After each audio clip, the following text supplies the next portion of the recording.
Private prisons, ladies and gentlemen. Another issue, another version, another. That's not quite the word I'm looking for, but another something or other of podcast excellence. This one again from the mind of my great broadcast partner, Cynthia. We were talking about this and she brought it up. I'm like, oh, this is a podcast. It's got to be. Sorry for messing with the microphone. So we're going to talk about private prisons. Now, I know that's not the kind of stuff I normally talk about, but folks, we got to talk about the stuff that is real. We got to talk about the stuff that is actually making a difference in people's lives. And I'm just, again, trying to see if I'm live on YouTube or not. And I am. Kapla, which is Klingon for success. Yeah, I'm a nerd. But anyway, let's talk about private prisons, ladies and gentlemen. And it's amazing stuff. And we're going to bring it to you by our initial sponsor of this podcast, the Hero Soap Company. Ladies and gentlemen, let freedom clean. Go to jeffreydaugherty.com, click on the flag logo. You get 20% off for any soap subscription, and deployed U.S. servicemen and women get free soap. So it's a win-win-win for everybody. Freedom Soap, organic, made by veterans, obviously helping out veterans. Use the code Whistleblower. Go to jeffreydaugherty.com, click on that flag logo. And once again, 20% off for you and free matching soap subscription to the troops. I think that's really cool. All right. Private prisons. Let's talk about them.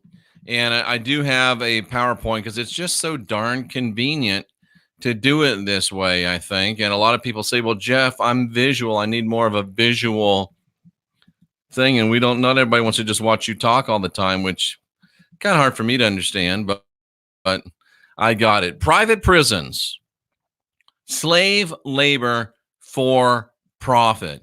Now, Jeff, are private prisons really that big of a deal? Well, it's a very fast-growing business model. And this is amazing to me. The United States has the world's largest private prison population.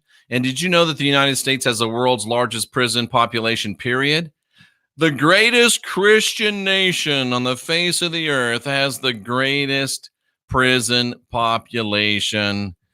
Makes perfect sense when you understand what Christianity is, but that's not what this program is about. The U.S. does have the world's largest private prison population. Of the 1.5 million people in state and federal prisons in 2016, 8.5%, I say almost 10, or 128,000 people are incarcerated in private prisons. Well, Jeff, that's not so much. It's only 128,000 people, but from 2000 to 2016, the number of people in private prisons increased 5 times faster than the total prison population. That's something we call a trend, which means that if you sit back and look at it objectively, if you look at it empirically, somebody's trying to grow the private prison model because it's better, but who's it better for and why? Those are the questions that we're asking here today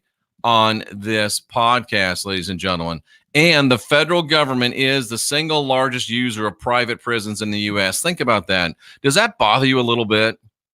When your federal government is the largest user of for-profit prisons, makes you start thinking, makes the wheels start turning. And there are some very, very disturbing trends when you start putting pencil to paper on this. Federal prisons incarcerate the largest number of private prisoners, just over 34,000 of them, 120% increase since 2000. Folks, they're moving this way. That disturbs me, and I'm going to tell you why that disturbs me.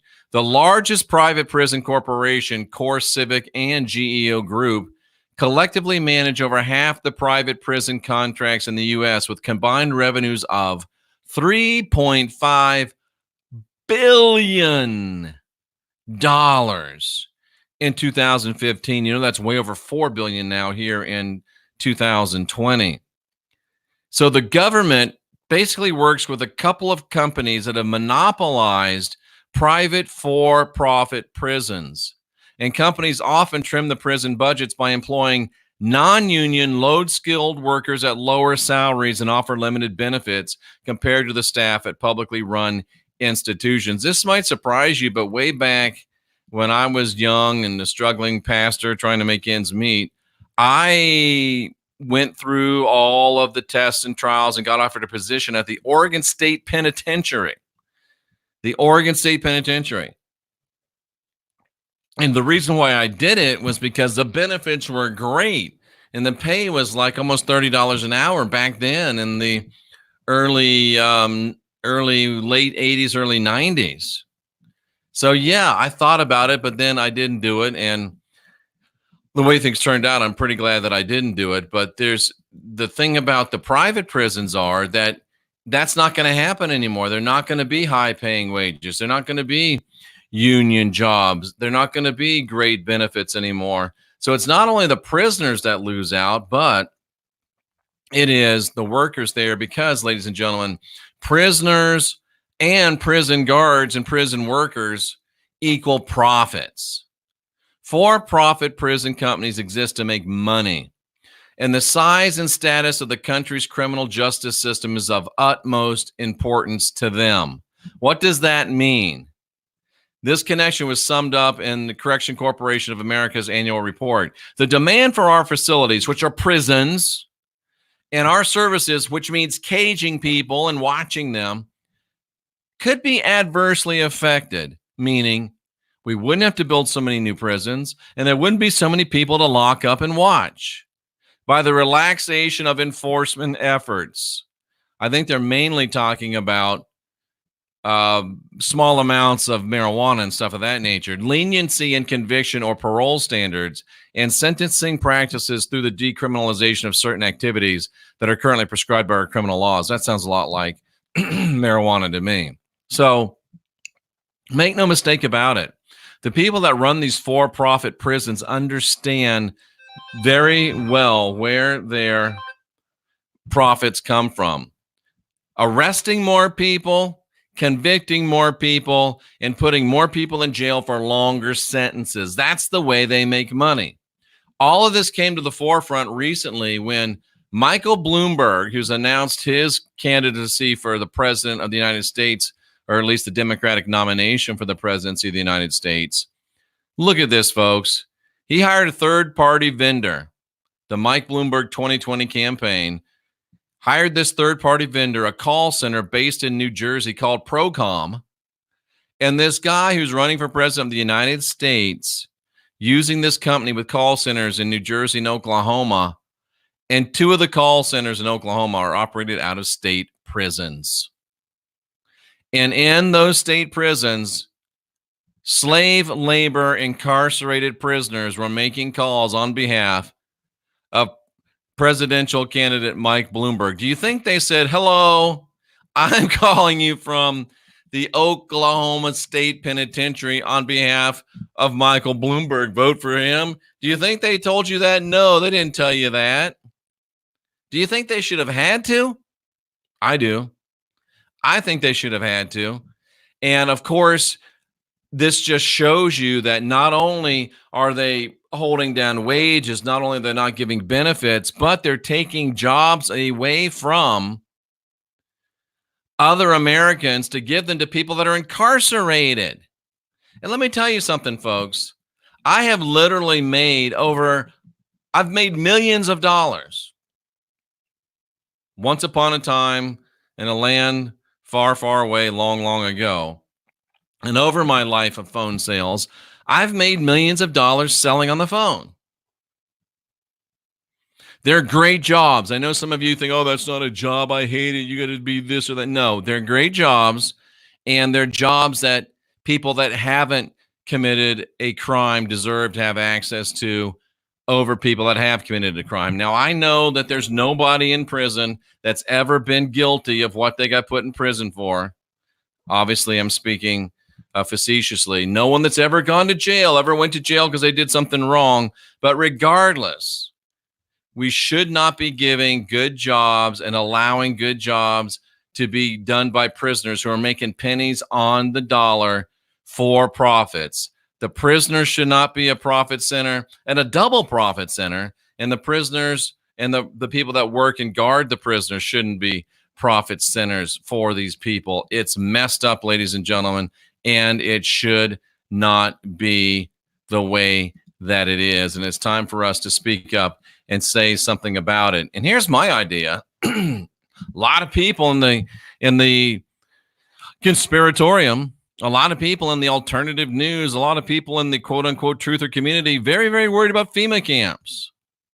Who needs a FEMA camp when you've got private prisons for profit? Who needs a FEMA camp? And this is just a question. It's not an assertion, but I'm asking you dialectically, what if FEMA camps are just a distraction? What if they put this wild thing out there that it distracts us and gets us all worked up? So we start worrying about FEMA camps instead of worrying about the private prisons that are skyrocketing right now. Remember, folks, there's two things that fuel for-profit prisons: more inmates and longer sentences. I submit to you that we should be more worried about more inmates being placed within private prisons. We should be more worried about longer sentences for minor crimes in order to keep prisoners incarcerated longer so they're more profitable. Let's confront today's real problem of an exploding private prison population and all of the peculiar and particular problems that go with that before we start worrying about tomorrow's FEMA camps. Let's confront and take care of today's realities before we confront tomorrow's maybes.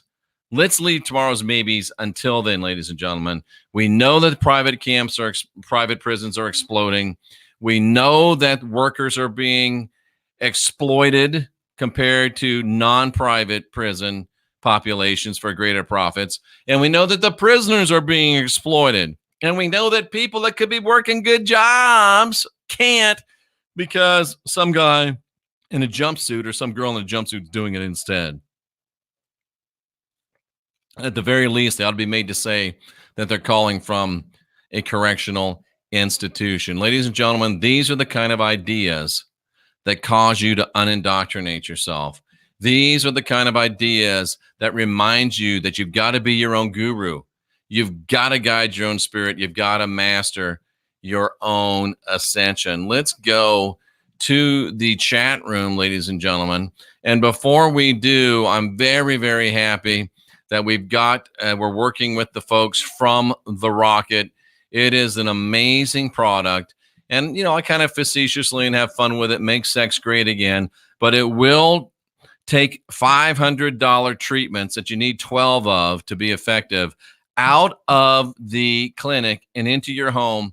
You can get those treatments for less than the cost of one treatment right now if you go to jeffreydaugherty.com and click on the Rocket logo. Breaks up the plaque, allows increased blood flow, and even stimulates the creation of new capillaries, which means more blood flow. And I think you can figure out what more and greater blood flow means to the male sexual organ. And I think you know what that means too. Intimacy, sexuality. And if we start thinking about it, a lot of people think you can do a lot of great work by focusing and guiding your intention. They call it sex magic, but you can't do it with a busted up wand. So the Rocket, check it out. It really is cutting edge technology. And from the Rocket to the chat room, here we go. Jama's here. Nice to see Jama. Tracy's here. Runaway Train's here. It's the kid checking in from Sacktown. Nice to see you. The important ones are here, says Cynthia. Tracy Dyer says, you're right. Yeah, you never know with those two. So phone banks, absolutely. Phone banks, says Tracy Dyer, big money.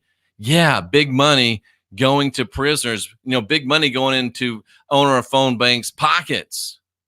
That should not be going there. And TRBO has it right. It is slavery, ladies and gentlemen. It is slavery straight up. And the government gives a lot of money to the funding to the private prison sector. They do. So there's even more of it, says Jama. Nice to see Jama there.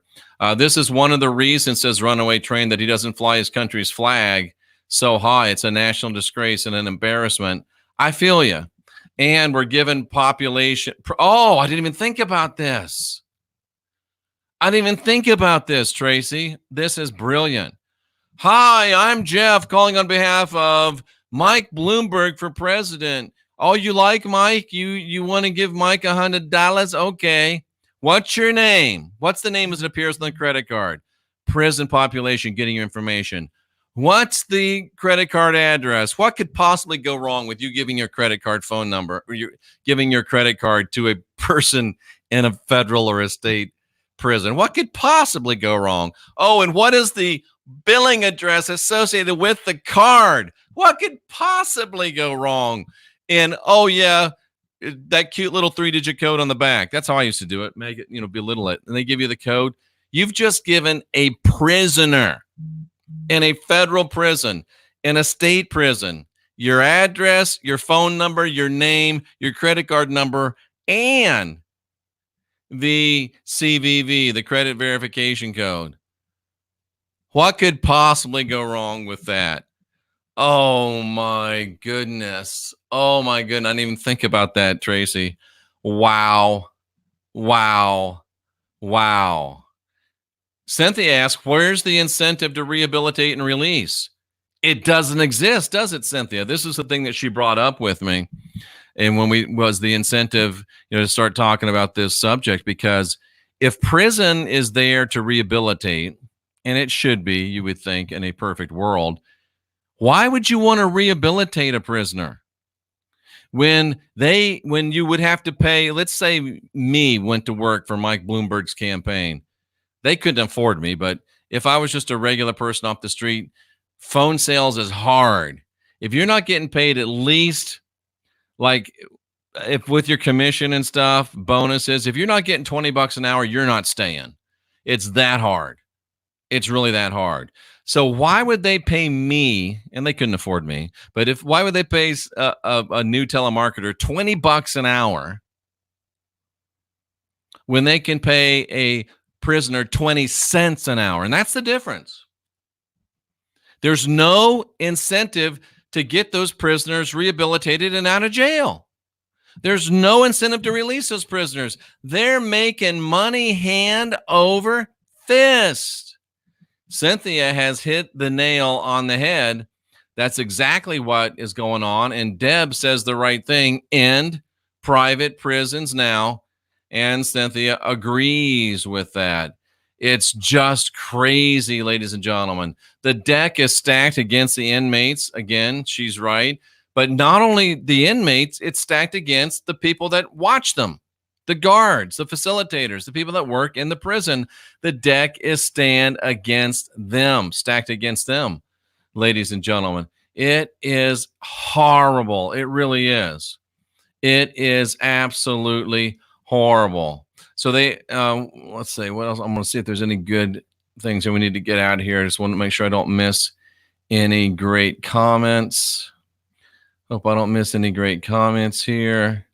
Holly sums it up. That's so messed up. Absolutely. Cynthia again hits it on the head. They come out angrier than when they go in. And what are they going to do? They're going to kill somebody as soon as they can, or hurt somebody again, and wind up back inside. There's just something wrong with it. And we know there's something wrong with it. We know it does not make any. Oh, here we go. Dyer again. Do they do medical testing on them like in the military? I was in the military for 7 years. Well, I was in the Air Force. Some don't consider that the military. But you ought to see the shot record. I'll bet I had at least at least 2 shots every month. And sometimes you're getting, and I was on a flight crew, so I have all these shots for all over the world. I mean, I can't even imagine some of the stuff that was tested on me. I'm glad I'm divine. I'm glad I'm sovereign. I'm glad I'm free. I'm glad that I have learned how to live life and live it abundantly, because I'm sure that I've overcome and deactivated and defeated many items of medical testing that were placed into me. Wow. Again, the lovely Cynthia says, yep, they sure have. And there's no doubt about it. There is no doubt about it, ladies and gentlemen. How long do we build a rocket for the whole body? It's a great question. They've got them, but they're just so expensive, ladies and gentlemen. So expensive. Runaway Train, I see what you're saying, but we're not going to put that one out for public. I'm not going to highlight it because it's just that's radioactive, brother. I hear you though, and that should cause you to really think. Let's see. We got somebody named Dusty Rhodes. How about that? Nice to see Dusty Rhodes. What else we got here? Somebody says yes. Thank you for that. They're all corrupt, just like most cops. I know some good cops. I'm just saying, I do know some good cops. Oh, here's someone that's done it. Let's see what Colin King has to say. Worked in a prison for 3 years. Those places take in people that have made simple mistakes and produce degenerates that will commit more crimes and become reincarcerated. Wow. I don't think he meant reincarnated. I think he meant reincarcerated. Wow. Great point, Colin. I didn't realize how deep this was. I didn't realize how deep and far-reaching this was. And the aforementioned Dusty Rhodes, great to be here. I want to leave. Yeah, that's such a powerful comment that Colin made. I want to leave that up there as we go out. And I'm going to come back later tonight. I might come back twice more because Cynthia and I just came up on something else while, after this, between shows. But I'm definitely going to come back tonight and talk about more about the Romans creating Jesus and great evidence for that. And we may even make another appearance between now and then. And this is true, folks. Remember this: Street King is a cop, and he's a good cop. And I'm looking forward to getting down to Dallas and having some fellowship with him.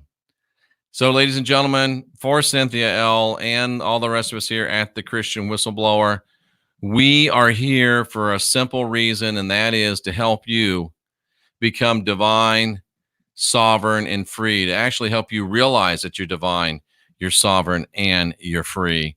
We're here to get you to a place where you're willing to unindoctrinate yourself, where you're willing to realize that you don't have original sin, but you've got the spark of divinity within. Why do winners only get to write history? We're winners. We're over 40,000 strong. Forget about writing history. Let's write the present, and let's write a great and a grand and a glorious present, because we deserve it. And we can do it if we just get busy. I'll see you later on tonight.